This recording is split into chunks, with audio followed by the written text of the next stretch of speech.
추석 연휴에 더 피곤하고 또 많은 일들이 있으신 분들도 계실 거고, 또 오래간만에 너무나 여유롭게 또 다시 충전할 시간을 가지신 분들도 계실 것 같습니다. 그러나 중요한 것은 우리가 항상 그 쉼을 통해서 인간적인 쉼이나 그냥 우리가 흔히 해서 육체적으로 쉬는 것에서 멈추는 것이 아니라 우리가 영적으로 하나님 말씀 안에서 충분한 그런 은혜를 유지해 갈 수 있는 우리가 돼야 될 것 같습니다. 여러분, 특별히 우리가 이러한 추석을 지나고 나면 또 일상으로 돌아가게 되면서 여러분들 또 많은 근심과 걱정들이 있으실 것 같아요. 이제 또 우리의 삶을 살아가야 되는 것들, 또 우리의 환경, 우리의 지금의 모습들이 많이 어렵잖아요. 특별히 또 코로나19가 끊임없이 우리의 삶 속에서 함께 이어져 가고 있기 때문에 우리는 항상 불안함과 두려움 속에서 이 삶을 이어가고 있는 것 같습니다. 그러나 여러분들 항상 기억하셔야 될 것은 하나님의 그 선한 손길이 우리와 함께 하신다는 그 사실을 여러분 항상 잊지 않으시기를 간절히 소망합니다. 여러분, 하나님은요 항상 우리가 기대한 것 이상으로 풍성히 주시는 하나님이십니다. 우리의 삶을 여러분 한번 좀 되돌아보셨으면 좋겠어요. 여러분, 기도하실 때, 여러분들 정말 힘들고 어려웠을 때, 여러분 정말로 하나님 앞에 그렇게 간절히 소망하며 간구했을 때 하나님의 그 기도의 응답이 어땠습니까? 우리가 원했던 거 그대로 주시는 분이 아니시죠. 항상 넉넉하게 우리가 생각할 수 없을 만큼 그 풍성한 하나님의 그 놀라운 은혜와 사랑을 보여주시는 것, 증거해 주시는 분이 바로 하나님이십니다.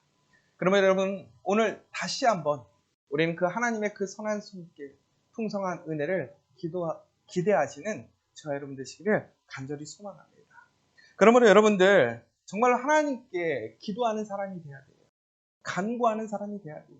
왜? 하나님은 이처럼 선하게, 풍성히, 넉넉하게 주시는 하나님입니다. 그러므로 우리가 구하지 않음으로 받지 못한다면 그것이 얼마나 손해입니까? 얼마나 부족한 일이겠어요. 여러분, 항상 그것을 기억하시고 우리가 구한 것 이상으로 주시는 그 하나님을 기억하시면서 다시 한번 이렇게 새롭게 시작하는 한 주 10월을 기도함을 통해서 하나님의 그 넉넉한 풍성한 손길이 채우시는 역사를 체험하는 우리 커피학교의 성도님들 되시기를 간절히 소망합니다. 오늘 이제 느헤미야는 왕 앞에서 놀라운 응답을 받습니다. 그가 비전을 갖고 꿈꾸었던 그 일들이 하나님의 선하신 도움의 손길을 통해서 그 왕을 통해 증거가 되고 시작이 되게 됩니다. 그런데 이 느헤미야의 소식을 들은 주변의 사람들은 기뻐하지 않지요. 오히려 그 소식을 듣고 심히 근심하였다라고 나와 있습니다. 여러분, 정말 우리가 큰 산을 넘은 것 같아요. 그 어렵게 꺼낸 이야기, 정말 철저하게 기다리며 기도하면서 그 때를 기다렸던 느헤미야는 정말 하나님의 그 놀라운 섭리에 따라서 그 순간 응답을 받고 이제 그의 비전대로 그는 예루살렘으로 가게 됩니다. 그런데 여기서 꽃길이 열리는 것이 아니에요. 이제 오히려 더 많은 문제와 도전, 저항들이 생기는 것이지요. 여러분, 여기서 우리가 기억해야 할 것은 끝나지 않았다는 거예요. 이제 시작이라는 것이지요. 여러분, 우리는 기도하고 또한 하나님 앞에 응답을 들었을 때에 우리는 그것이 끝난 줄 알고 있습니다. 그러나 오늘 우리는 느헤미야에게는 환영보다는, 환대보다는 또한 많은 도전과 저항과 또한 반대가 있음을 우리 오늘 말씀을 통해서 알게 됩니다. 저는 또한 이 느헤미야의 모습이 우리 커피아 교회의 모습과 비슷했던 것 같아요. 여러분, 정말로 다시 한번 기억해야 될 사실이 하나 있는데 그것이 무엇이냐? 바로 우리가 하나님의 응답을 받고 또한 비전을 가지고 또한 하나님의 말씀 안에서 놀라운 하나님의 뜻을 발견했을 때에 그것이 끝이라고 생각하지 마십시오. 하나님의 놀라운 그 선한 손길을 통해서 우리가 무엇인가를 시작할 수 있게 되었을 때, 상상할 수도 없는 그 기도의 응답을 받았을 때에 여러분, 그런데 우리는 착각하는 것이 있어요. 바로 그것이 끝이라고 생각합니다. 여러분, 그렇지 않아요. 여러분, 하나님께 기도의 응답을 받았다는 것, 하나님의 놀라운 역사가 시작되었다라고 하는 것은 그것은 끝이 아니라 시작이라는 사실을 기억하십시오. 우리가 속된 말로 그런 얘기 하잖아요. 샴페인을 미리 터뜨리지 마라. 여러분, 정말 말 그대로 오늘 우리가 하나님께 응답을 받았다라는 것, 하나님의 비전을 가졌다고 하는 것은 시작일 뿐입니다. 오늘 하나님의 말씀 9절, 10절, 느헤미야 2장 9절, 10절을 보시면 또한 그곳에서 여러 가지 이야기들이 나옵니다. 근심하는 주변의 사람들이 환영이 아니라 근심하는 이야기를 보게 됩니다. 여러분, 우리가 성경에서 많은 이야기들을 보게 되는데 특별히 모세도 마찬가지였어요. 모세가 하나님께 그 부르심을 받고 응답을 들었을 때가 바로 80살이었어요. 그리고 이스라엘 사람들을 출애굽을 시키고 이제 가나안 앞에서 그는 가나안에 들어가지 못하지만 그의 생을 마감하게 되지요. 그런데 그 시간이 얼마나 걸렸습니까? 40년이라는 시간이 걸렸어요. 그러니까 하나님 앞에 응답을 받고 비전을 가지게 되고 하나님의 놀라운 역사, 그 10가지 재앙을 통해서 이스라엘 사람들을 출애굽한 그 사건들 이후에 하나님의 온전한 뜻이 성취되어지고 이스라엘의 그 하나님의 놀라운 그 역사의 과정들이 진행되는데 40년의 시간이 걸렸다는 거예요. 여러분, 놀라운 응답이 있었어요. 그런데 그 놀라운 응답이 통해서 그것이 끝난 것이 아니라 그 시작을 통해서 40년이 이어졌다는 소리예요. 여러분, 요셉을 기억하시지요? 요셉이 17세에 꿈을 꾸게 됩니다. 비전을 갖게 되었던 거죠. 꿈꾸는 소년이 되었어요. 그래서 그가 하나님의 그 손길을 통해서 그의 인생에 너무나 참담한 일도 경험하게 되고 정말로 상상할 수 없는 그 고난의 길 속에 들어가게 됩니다. 그러나 그가 30살에 총리가 되었습니다. 그러면 30살에 총리가 되었으므로 그가 꿈을 이루었겠을까요? 전국에는 그가 꿈꾼 내용의 그 비전의 일들이 몇 살에 이루어지냐면 39살에 이루어지게 돼요. 그 형들이 그에게 와서 무릎을 꿇고 절을 하는 거예요. 요셉이 17살 때 그 꿈을 꾸었습니다. 그런데 그것이 39살에 현실이 된 거예요. 이루어진 거예요. 그러면 엄밀히 보자면 22년이라는 시간이 걸리게 되었어요. 그런데 여러분, 22년이 되었을 때 39살, 바로 그때 요셉의 비전이 끝난 것입니까? 아니에요. 하나님의 계획 안에서 보면 그것은 하나의 시작일 뿐이었어요. 과정일 뿐이었죠. 전국에는 요셉이 110살이 죽게 됩니다. 그리고 전국에는 요셉 이후에 야곱을 거쳐서 모세까지 이어지면서 그 400년의 시간들이 흘러가게 되는 것이죠. 전국에는 출애굽의 역사가 이루어집니다. 비록 요셉은 이처럼 하나님 앞에 꿈을 꾸고 그 놀라운 은혜로 세상 가운데서 그가 세워지고 그 꿈들이 이루어졌지만 그것이 마친 것이 아니라 시작에 불과했다는 거예요. 여러분, 지금 무엇인가 여러분들 시작하게 되었고 하나님의 말씀을 통해서 그 은혜를 통해서 여러분 무엇인가 성취된 것이 있다고 했을 때 그것을 끝난 것으로 착각하지 마십시오. 겸손하십시오. 철저히 하나님 앞에서 그것이 시작인 것을 기억하시고 그 시작 앞에서 내가 해야 할 일이 무엇인지를 잘 분별할 수 있는 지혜 있는 사람이 되어야 할 것입니다. 여러분, 그런데 오늘도 계속 말씀을 통해서 보았지만 이 시작 이후에는 우리가 분명히 꽃길이 아니라 시험과 도전이 있다고 얘기했습니다. 우리 커피아 교회가 비전을 가지고 이러한 교회를 세우고 또한 지금 하고 있는 그러한 사역들을 우리가 처음에 꿈꾸고 이야기했을 때 사람들은 우리의 모습에 대해서 이해할 수 없었어요. 동의해주고 칭찬해주고 격려해주는 사람보다는 질문과 의심과 안 될 거라는 색안경을 끼고 보는 그런 일들이 참 많았었어요. 그런데 여러분, 지금 생각해 보세요. 우리의 비전과 일들이 이루어지는 일들 놀랍지요. 지금은 많은 교회들이 이것을 너무나 당연하게 생각하고 좋은 교회, 선교적인 교회, 이제 시대를 앞서가고 시대를 다시 새롭게 할 교회라고 이야기하고 있어요. 그런데 그 시점에서 여러분, 제가 커피아 교회가 시작되었던 그 시점에서 그리고 우리가 한 9년을 이렇게 걸어오는 그 과정 속에서 기쁨과 자랑스러움보다는 답답함과 정말 조금은 섭섭한 마음들이 훨씬 많았어요. 정말 이해하지 못하고 동의하지 못하는 이야기. 그런데 여러분, 우리는 그렇다고 해서 그 사람들을 비판하거나 정죄할 수는 없는 거예요. 많은 사람들이 꿈을 꿉니다. 하나님의 말씀을 통해 많은 비전을 보게 되지요. 그러나 사람들이 동의하지 않고 비웃고 방해할 수도 있다는 그 사실. 오히려 하나님께서 주신 큰 비전과 꿈이 있지만 말씀 안에서 진리를 발견하고 그 삶을 살아가는 우리의 삶 속에서 우리는 감사와 기쁨이 있지만 그럼에도 불구하고 우리 앞에는 격려와 칭찬보다는 저항과 반대와 이해하지 못함이 더 많을 수 있다는 거예요. 여러분, 이스라엘 사람들이 출애굽을 한 이후에 이제 광야를 건너서 가나안으로 가려고 합니다. 그런데 그 주변에 많은 나라들이 어떻게 했어요? 이스라엘은 아무런 해악도 주지 않고 조용히 지나가겠다고 해요. 그러나 그들은 그것을 어떻게 합니까? 인정하지 않아요. 원하지 않아요. 반대해요. 오히려 이스라엘을 공격하고 힘들게 했습니다. 여러분, 남에게 아무런 해악을 끼치지 않고 우리의 길을 걸어가도 우리 앞에는 이처럼 많은 시험과 도전과 문제가 일어날 수 있다는 거예요. 그럼에도 불구하고 여러분, 그 이스라엘은 환대와 격려를 받지 않았음에도 불구하고 그들의 길을 멈춤 없이 가게 됩니다. 왜 그랬습니까?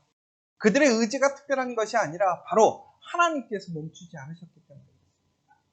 하나님께서 그들을 낮에는 구린기둥, 밤에는 불기둥으로 그들을 이끌어 가셨다는 거예요. 결국은 여러분, 우리가 하나님 앞에서 비전을 보고 또한 그 응답을 통해서 지금 우리가 시작할 수 있다는 것은 하나님의 큰 복이고 은혜예요. 그러나 그 시작 앞에서 우리는 항상 기억해야 될 것은 무엇이냐? 바로 우리 앞에는 정말로 우리가 짊어져야 될 십자가가 있다는 거예요. 여러분, 짐과 십자가를 우리는 참 잘 구별해야 될 것 같아요. 짐은 내가 지고 가는 거예요. 나의 공로가 오는 거예요. 그러나 십자가는 나의 공로가 아니라 오직 전적인 예수 그리스도의 은혜와 그 능력으로 우리는 예수 그리스도를 따라서 함께 멍에를 지고 가는 것이 십자가라는 거예요. 여러분, 우리 앞길에는 바로 우리의 십자가가 있어요. 그러나 그 십자가에는 분명히 우리가 기억해야 될 것, 바로 부활의 영광, 승리함이 있다는 거예요. 그 십자가에는 분명히 공포도 있었고 목마름도 있었고 채찍을 맞는 고통도 있었어요.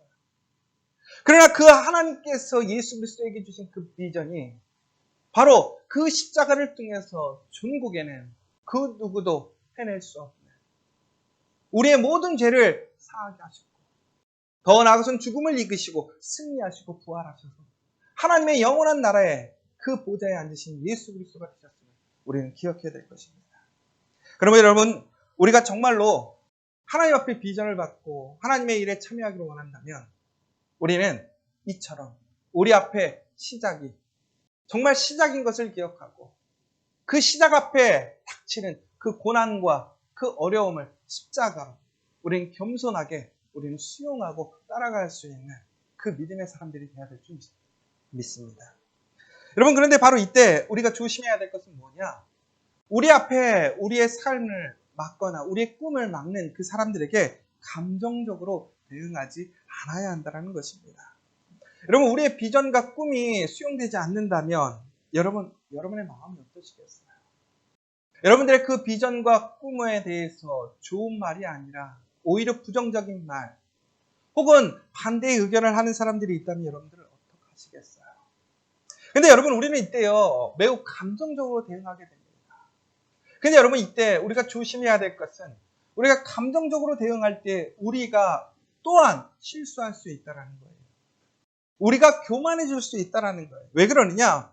내가 이렇게 얘기했는데 감히 어떻게 반대할 수 있어? 라고 한다면 이것 또한 우리의 교만이라는 거예요.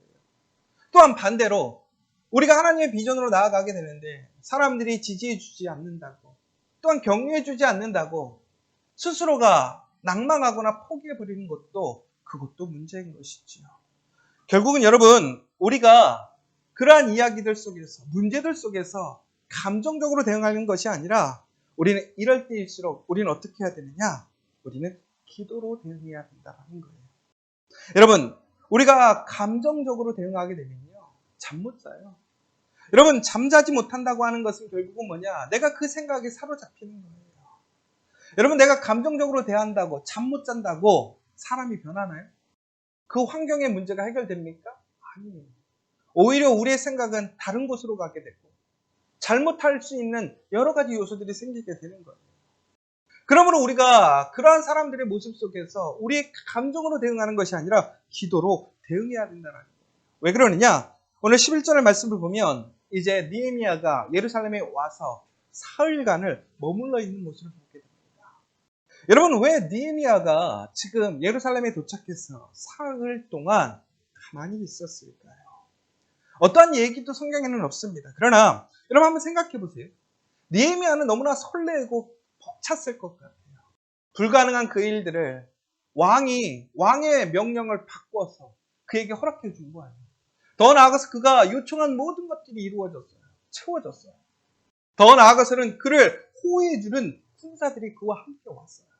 천군만마를 얻은 그 기쁨으로 아마 예루살렘 가면 그 모든 것이 이루어질 수 있을 거라는 그러한 기쁜 마음으로, 들뜬 마음으로 왔을 수도 있을 것 같아요. 근데 여러분, 그 과정을 보세요. 그런데 그가 오는 과정에서 그를 환영보다는 그를 적대시하고 그를 싫어하는 사람들이 많아요.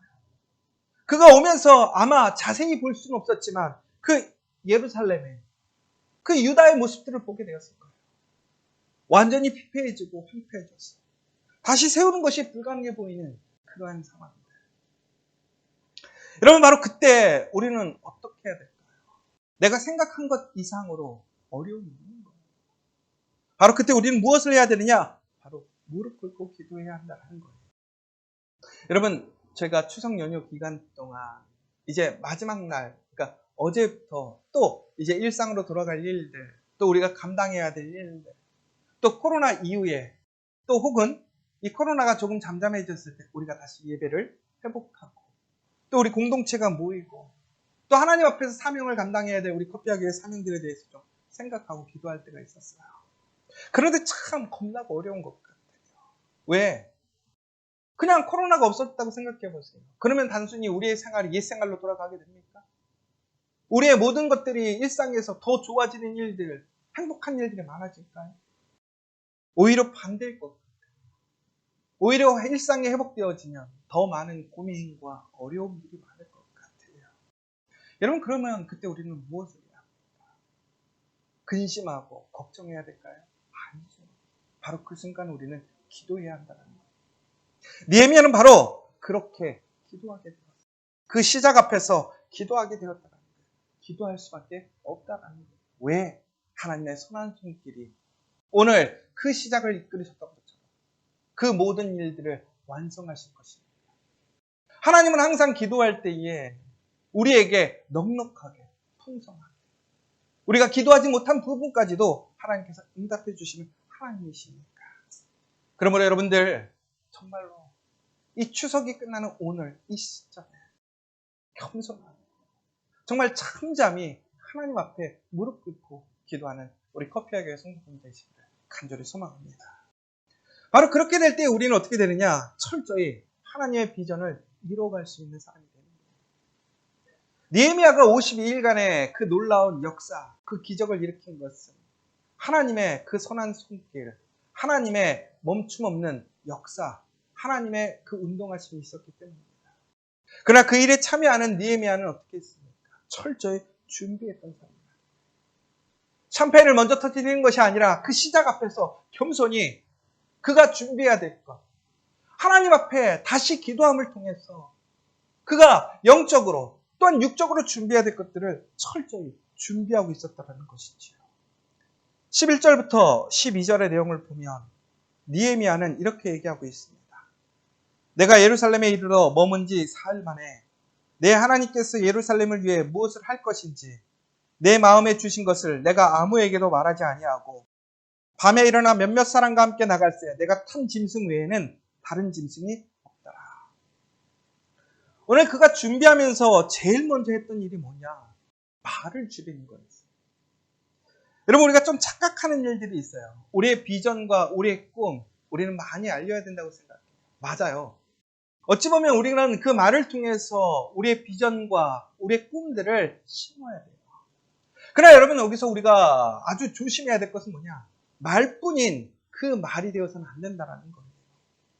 여러분, 우리가 말을 많이 한다는 것은 엄밀히 보면요, 자신감이 없을 때 말을 많이 해요. 준비가 안 되었을 때 말을 많이 하게 돼요. 감정에 휩쓸렸을 때 말을 많이 하게 돼요. 여러분, 지금 여러분들 사실을 한번 돌아보셨으면 좋겠어요. 여러분, 지금 여러분들이 말을 많이 한다고 한다는 것은 어찌 보면 가장 위험한 순간이에요. 왜? 내 생각대로, 내 판단대로, 내 감정대로 내가 스스로 지금 그렇게 행하고 있지 않나. 우리 스스로를 돌아봐야 돼요. 오늘 이 위기의 순간 느헤미야는 어떻게 하고 있어요? 침묵해요. 오히려 할 말이 많을 것 같아요. 말을 통해서 사람들을 내 편으로 만들 것이고 그가 해야 할 일들을 준비해야 될 것이고, 그런데 그는 어떻게 합니까? 말을 줄이는 거예요. 말을 하지 않아요. 오늘 그가 조용히 밤에 나아가 그의 여러 가지 일들을 준비하고 관찰하는 모습을 보여요. 그런데 아무에게도 알리지 않고 조용히 나아가서 그를 준비하는 모습을 보여요. 여러분, 사람의 실수는 말에서 나오게 됩니다. 여러분, 저도 예전에는 참 사람들에게 이야기할 때 즉흥적으로 얘기하는 일이 참 많았던 것 같아요. 그러면서 저도 많이 깨달아서 조심해요. 말할 때는 한 번 더 고민하고 두 번 더 고민하고. 그런데 요즘에는 어떻게 하느냐? 더 많이 고민해요. 저는 무엇인가 얘기를 할 때 정말로 그것에 대해서 얘기를 해야 됩니다. 기도해보고 또한 그 사람을 보고 한 번 참고 두 번 참고 얘기해요. 그런데 여러분, 그럼에도 불구하고 실수할 때가 참 많아요. 여러분, 우리가 하나님의 비전을 받았다고 그래서, 하나님께 응답을 받았다고 그래서 우리가 그 말을 너무나 값없이 값싸게 이야기해버린다면 그 말은 의미가 없어집니다. 능력이 없어집니다. 그러므로 여러분, 사람의 말이 아니라 하나님의 말로 우리는 항상 준비하고 침묵하고 오히려 하나님께 기도할 수 있는 사람이 되어야 될 것 같아요. 저는 그래서 2대1 법칙을 얘기해요. 그게 뭐냐? 여러분들 지금 사람들과 이야기하는 것이 1이라고 한다면 하나님과는 내가 말하는 분량에 이만큼은 기도하고 그 이야기를 하라는 거예요. 여러분, 만약에 사람들과 오늘 내가 한 3시간 이야기해야 될 것이 있어. 그럼 하나님과는 6시간 이야기해야 된다. 어렵지요? 그러니까 말을 줄여야 돼요. 철저히 하나님 앞에서 구별된 만, 하나님이 주신 이야기를 통해서 해야 돼요. 여러분, 하나님의 말씀의 이야기는 우리가 말을 많이 한다고 해서 이루어진 것이 결코 아니에요. 그러면서 설교도 짧게 해야 되겠죠. 설교 길게 하면 안 되겠죠.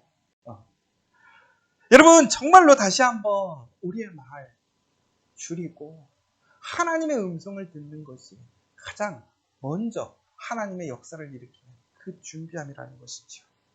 두 번째는 상황을 철저히 살펴야 돼요. 오늘 느헤미야는 오늘 그 예루살렘에 무너진 성벽들을 둘러보게 됩니다. 여러분, 느헤미야는 예루살렘에 오기 전에 그가 성벽을 재건하기 위해서 준비해야 될 것들을 많이 준비해 갖고 왔어요. 그런데 여러분, 우리가 비전을 갖고 또 현장을 떠나서 무엇인가 준비하고 행정적으로 할 때 우리가 준비하는 거 철저히 할 수 있어요. 그런데 현장은 달라요. 상황은 달라요. 여러분, 항상 우리가 놓치는 것이 이거죠. 현장과 그러한 행정의 갭의 차이. 우리가 뭔가 인사이트를 얻고 좋은 영감을 받아서 좋은 일을 하려고 해요. 그런데 그것을 그냥 선포해버리면 그것이 허황되게 이루어지지 않는 일들이 참 많아요. 왜? 현실을 무시해요. 그런데 느헤미야는 하나님께 비전을 받고 또 하나님 안에서 그것을 준비하고 왔지만 그는 철저히 상황을 살피는 모습을 보게 됩니다. 아무도 모르게 그 무너진 상황, 그 환경들을 보는 거예요. 그것을 준비하기 위해서는 무엇이 더 필요한지, 무엇을 더 준비해야 되는지 그는 살피고 조심하고 있어요. 여러분, 정말 하나님께서 주신 비전이 있다면 서두르지 마세요. 한 번 더 우리가 준비해야 될 것이 무엇인지, 하나님 앞에서 영적으로 준비해야 될 것, 육적으로 준비해야 될 것이 무엇인지, 오늘 우리의 삶 속에서 그 하나님의 일들을 이루기 위해 필요한 것은 무엇이고, 또한 다시 채워야 할 것은 무엇이고, 함께 해야 될 사람들을 어떻게 하나 되게 할 것인지를 고민하는 여러분들이 되셔야 돼요. 그러려면 어떻게 해야 돼요? 기도해야 돼요. 하나님의 지혜를 얻어야 돼요. 사람에게 얘기하는 것이 아니라, 사람을 만나는 것이 아니라, 사람을 통해서 도움을 받는 것이 아니라 철저히 하나님께 무릎 꿇고 하나님의 음성을 듣는 저와 여러분 되시기를 간절히 소망합니다. 그리고 마지막에 어떻게 되는 거예요? 이제 느헤미야는 그 준비함을 통해서 사람들에게 동기를 부여해요. 여러분 여기서 오해하지 말아야 돼요. 뭐냐면 분명히 느헤미야는 하나님의 놀라운 비전을 갖게 되었어요. 그런데 지시하거나 명령하지 않았어요. 그들에게 일어나 건축하자라고 동기를 부여하고 그들에게 권면하는 모습을 보게 돼요. 여러분 하나님의 일들은 사람이 혼자 하는 것이 아닙니다. 함께 협력하여 선을 이루게 하시는 하나님. 여러분 중요한 것은 내가 내 능력으로 하는 것이 아니라 하나님의 그 말씀을 통해서 우리가 그 일에 참여하게 하시는 하나님의 은혜를 우리가 함께 누리는 거예요. 그러려면 어떻게 해야 돼요? 우리가 함께 마음이 하나 될 수 있도록. 여러분 분리하고 깨는 것이 아니라 그 공동체를 통해서 그 사람들을 통해서 하나님께서 이루신 일들. 지금 비록 멈추고 정말 상심해서 손 놓고 있고 열정적으로 일하지 못하고 있는 그 사람들이지만 하나님의 비전을 통해서 그들은 다시 변화될 수 있어요. 일어설 수 있어요. 그러면 우리가 해야 할 일은 뭐예요? 하나님의 그 분명한 비전과 하나님의 그 역사하심을 증거를 통해서 그들이 다시 마음을 세우고 함께 힘을 모아 그 예루살렘의 그 역사를 일으키는 그 일에 참여케 하는 거예요. 여러분, 내가 은혜를 받았다고, 내가 비전을 받았다고, 내가 진리냐? 그렇지 않아요. 함께 할 수 있는, 함께 갈 수 있는 그 마음의 기다림과 격려가 필요한 것이지요. 중국에는 오늘 이제는 그러한 모든 것들을 통해서 이제 느헤미야는 하나님의 놀라운 52일간의 기적을 만들어가는 그 시작을 해나가고 있어요. 사랑하는 여러분, 그럼에도 불구하고 19절, 20절에 보면 중국에는 어떻게 돼요? 계속 저항이 있어요. 이제는 그 반대의 움직임이 실질적으로 일어나게 돼요. 그럼에도 불구하고 여러분들, 하나님의 선한 손길이 바로 그 느헤미야와 그 이스라엘 사람들, 돌아온 그 이스라엘 사람들을 선한 길로 이끄심을 여러분 기억하시면 좋겠어요. 여러분 철저히 하나님 앞에서 하나님께 기도하고 오늘 그 시작이 끝이 아니라 시작인 것을 기억하고 다시 한번 겸손하게 하나님의 그 말씀 안에 준비해가는 사람에게는 하나님의 손길이 승리하게 하시고 역사하심을 기억하시는 저와 여러분 되시기를 간절히 소망합니다. 마지막으로 느헤미야는 이렇게 확신하면서 다시 한번 이야기합니다. 이 일은 하나님의 일이라는 것이지요. 나의 일이 아니라는 거예요. 하나님이 시키신 일이고 하나님이 원하시는 일이기 때문에 한다라는 것이지요. 더 나아가서 바로 이 일은 바로 우리의 사명이고 비전이라는 거예요. 그것을 공유했고 중국에는 그 일들을 반대하는 사람들 앞에서 그들이 할 수 있는 일, 그들이 해야 할 일들은 아무것도 아니라는 것을 이야기하고 있어요. 왜? 바로 이 시작은 하나님께서 시작하신 것이니까 게임이 끝났다는 거예요. 하영주 목사님이 기도로 돌파하라는 그 책에서 이렇게 얘기했어요. 우리의 인생에 앞으로 많은 고난들이 있겠지만 게임은 끝났습니다. 우리는 반드시 하나님 나라를 위해 하나님의 도구로 쓰임받을 것입니다. 그리고 그 일들이 이루어질 것이며 하나님께서 영광을 사랑하는 여러분, 우리가 오늘 하나님의 은혜로 하나님의 비전의 일을 시작할 수 있다는 것이 그것이 바로 하나님의 큰 축복이고 은혜입니다. 그러나 그것이 끝이 아님을 기억하시고 오늘 시작 앞에서 어떤 시험과 도전 앞에서도 흔들리지 말고 감정으로 나아가지 말고 기도하고 겸손히 천천히 내가 하나님 앞에서 영적으로 준비해야 될 것 또한 육적으로 준비해야 될 것을 지혜롭게 준비하는 저 여러분 되시기를 간절히 소망합니다. 그래서 중국에는 우리 커피와 교회가 하나님의 그 놀라운 비전 안에서 하나님의 놀라운 그 섭리 안에서 그 하나님의 52일간의 기적을 체험하는 우리 커피와 교회 여러분의 가정과 일터 되시기를 간절히 소망합니다. 오늘 이 시간 우리 함께 기도했으면 좋겠습니다. 여러분 다시 한번 여러분들 오늘 하나님께서 주신 그 비전이 있으십니까? 여러분 하나님이 주신 그 비전과 꿈을 통해서 그 길을 걸어가고 계십니까? 그렇다면 철저히 여러분들 더욱더 겸손하게 오늘이 시작인 것을 기억하시고, 더 나아가 감정적으로 혹은 나를 반대하고 나를 지지해주지 않는 사람들로 인해서 내가 감정적인 대응, 말을 앞세우는 것이 아니라 더욱더 철저하게 기도함을 통해서 하나님의 인도하심을 통해서 지혜를 통해서 준비하는 우리 지혜로운 사람들, 믿음의 사람들 되길 원합니다. 하나님께서 우리를 허락하셨습니다.